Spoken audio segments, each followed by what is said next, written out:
Anne-Sophie Grave, vous êtes présidente du directoire de CDC Habitat. Merci d'être avec nous sur BITV. Bonjour. CDC Habitat a présenté jeudi dernier ses résultats pour l'année 2023. Quels indicateurs reflètent selon vous le mieux l'activité de votre groupe sur cet exercice? Alors, 2023 a été pour notre groupe CDC Habitat une année, je dirais, exceptionnelle en termes de niveau d'activité, puisque c'est notre plus belle année en termes de livraison de logements, puisque nous avons livré plus de 23 000 logements.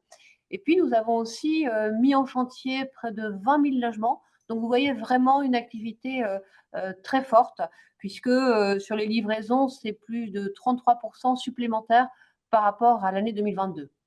Et aussi sur le parc existant, puisque nous avons mené plus de 11 000 réhabilitations, et là aussi en progrès par rapport à l'année 2022. Alors tout ceci se traduit par un niveau d'investissement important, puisque ce sont 4,4 milliards d'investissements sur l'année 2023. Et quand on compare à 2022, nous étions à 3,4 milliards. Donc là aussi, on retrouve cette croissance de 30%. Donc c'est tout à fait considérable. Hmm. En ce qui Et- concerne, pardon, Non, allez-y. Je- en ce qui concerne notre résultat, le résultat agrégé au niveau du groupe, donc c'est un résultat de 220 millions d'euros. Alors que je vais comparer plutôt à 2021 plutôt que 2022, puisque 2022, on avait un résultat très exceptionnel, parce qu'on avait mis sur le marché, je dirais, un portefeuille important de logements, ce qui avait permis de dégager des plus-values importantes. Donc, j'ai plutôt comparé à 2021. Donc, on est en deçà de notre résultat 2021 puisque nous avons eu sur le pôle du logement social l'impact de la hausse du taux du livret A, puisque comme vous savez, les bailleurs se financent, je dirais, par des emprunts auprès de la Banque des Territoires qui sont indexés sur le taux du livret A, c'est-à-dire ces emprunts variables. Et donc voilà, on a eu une augmentation importante de nos charges financières, ce qui explique effectivement ce résultat de cette année, qui néanmoins reste un résultat, je dirais, solide au niveau du groupe. Hmm. D'accord. Et justement, vous parliez de l'année particulièrement active pour CDC Habitat. Vous avez annoncé il y a un an, presque à la date, hein, un plan de soutien de l'industrie immobilière qui avait été mis en place, donc qui prévoyait, pardon, la commande de 17 000 logements. Et à ce moment-là, on avait discuté ensemble, si vous vous souvenez, vous dénonciez auprès de Businessimo une crise de la production résidentielle, je cite. Où en êtes-vous justement dans l'exécution de ce programme d'acquisition et de ce plan de soutien? Eh bien, je peux dire que nous sommes au rendez-vous, puisqu'effectivement, on avait annoncé, vous l'avez rappelé, donc une précommande de 17 000 logements, 12 000 logements locatifs intermédiaires et 5 000 logements locatifs sociaux. Eh bien, fin 2023, nous avions précommandé alors 17 400 voilà, logements, et avec cette même répartition entre intermédiaire et social. Voilà, donc on est vraiment au rendez-vous. Je peux préciser aussi que nous avons passé ces précommandes de logements auprès de 120 promoteurs. Et ça aussi, c'est important, puisque ça veut dire que bah, nous avons pu venir, je dirais, précommander ces logements auprès de promoteurs nationaux, auprès de promoteurs régionaux, mais aussi auprès de petits promoteurs locaux, donc l'ensemble de la profession. Et quand on regarde aussi d'un point de vue géographique, où finalement nous avons précommandé ces logements, ben, on retrouve bien les territoires les plus tendus, puisque à 40%, c'est sur l'Île-de-France, 22%, on va retrouver la grande région sud-ouest, c'est-à-dire Occitanie et Nouvelle-Aquitaine, et puis à 17%, on va retrouver la région PACA, et le reste, après, se distribue sur l'ensemble des autres territoires. Voilà, donc on a vraiment joué, je dirais, ce rôle contracyclique en 2023 avec cette précommande de logement.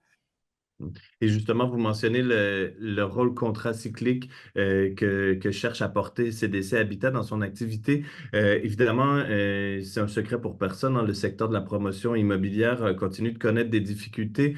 Plusieurs promoteurs ont annoncé ou il y a beaucoup de rumeurs aussi pour d'autres autour de plans de sauvegarde de l'emploi.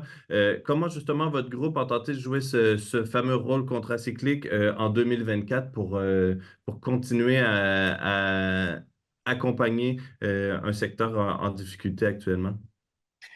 Alors, je vais revenir juste un instant sur le plan 2023, parce que c'est vrai que sur ce plan 2023, on avait souhaité aussi soutenir l'ensemble de la filière, hein, on l'avait évoqué, c'est-à-dire aussi la filière du bâtiment et les entreprises du bâtiment.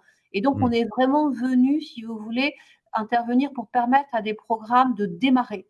C'est-à-dire, dans nos discussions avec les promoteurs, en fait, c'est les commercialisations qu'ils n'arrivaient pas à faire. On est venu acheter ces logements pour qu'ils puissent être financés par la banque et pour que chantier puisse démarrer, et bien sûr pour aussi produire du logement pour nos concitoyens, parce que c'est quand même ça notre finalité et c'est ça notre objectif essentiel. Donc en 2024, effectivement, on va rester sur un contexte compliqué, je pense, pour le secteur immobilier, même si, et ça c'est encourageant, effectivement les promoteurs le disent, on voit quand même voilà, des petits signes hein, de reprise avec des banques qui ont repris, on va dire, le chemin du crédit immobilier en baissant un peu leurs taux. Et donc, on voit aussi, je dirais, des candidats à l'accession revenir dans les bulles de vente chez les promoteurs. Voilà, donc c'est encore des signaux faibles, mais néanmoins, c'est quand même des signaux dont on espère qu'ils vont se raffermir, je dirais, tout au long de l'année. Donc ça, c'est une bonne chose. Donc nous, alors, on ne peut pas faire deux plans de soutien 2 années de suite, puisque effectivement, un plan de soutien, par essence, c'est un effort considérable. C'est-à-dire, enfin, voilà, on fait beaucoup plus que ce qu'on peut faire sur une année normale. Ça mobilise des moyens exceptionnels, hein. Je rappelle qu'on avait eu un appui de la Caisse des dépôts, une augmentation de capital de 500 millions d'euros hein, pour faire le plan de soutien de 2023. Voilà, donc 2024 va être différente. Néanmoins, on va quand même faire davantage qu'une année normale pour essayer de continuer à jouer ce rôle contracyclique. Et j'ajoute que, je dirais, dans le fonctionnement de notre groupe, vous savez, quand on produit du logement, on fait appel aussi habituellement à des ressources financières d'investisseurs institutionnels. Alors, ces Hmm. investisseurs institutionnels, compte tenu de la hausse des taux d'intérêt et donc d'une rentabilité moindre sur l'immobilier le résidentiel, ont été très prudents et ont arrêté d'investir quasiment depuis la mi-2022 et tout au long de l'année 2023. On pense qu'on les retrouvera peut-être davantage en 2025 si les taux, comme ça s'annonce, devraient commencer à baisser en 2024. Mais on a encore une année 2024 où ben voilà, peut-être qu'ils vont venir un peu, mais on ne les retrouvera pas beaucoup. Par contre, on va bénéficier, je dirais, d'un fonds qui est géré par Ampère Gestion. Ça avait été annoncé, je dirais, à l'époque par la Première ministre, que l'État allait réabonder ce fonds qu'on gère pour compte de l'État, dont on va bénéficier effectivement en 2024. Donc, entre nos investissements propres et les investissements pour le compte de ce fonds, je dirais qu'on va être entre une année normale et une année de plan de soutien. Voilà, donc on sera plutôt, voilà, on va dire à 50% de plus que ce qu'on se ferait sur une année normale pour continuer à jouer notre rôle contracyclique. On va jouer aussi notre contracyclique sur le locatif, puisque quand on a fait, comme en 2023, une très forte année de livraison, une année où on commence à avoir de la tension forte sur le locatif, puisque un certain nombre de candidats à l'accession ne sortent plus du locatif. Donc, la crise se répercute aussi hein, sur le marché du locatif. Donc, on a eu ce rôle contracyclique sur le locatif. On l'aura encore, je dirais, en 2024, puisqu'en 2024, on va être encore une année importante de livraison. On devrait tourner autour des 20 000 logements livrés. Donc, c'est aussi de cette façon-là qu'on jouera notre rôle contracyclique en 2024. Anne-Sophie Grave, merci beaucoup d'avoir pris le temps de nous présenter cet éclairage.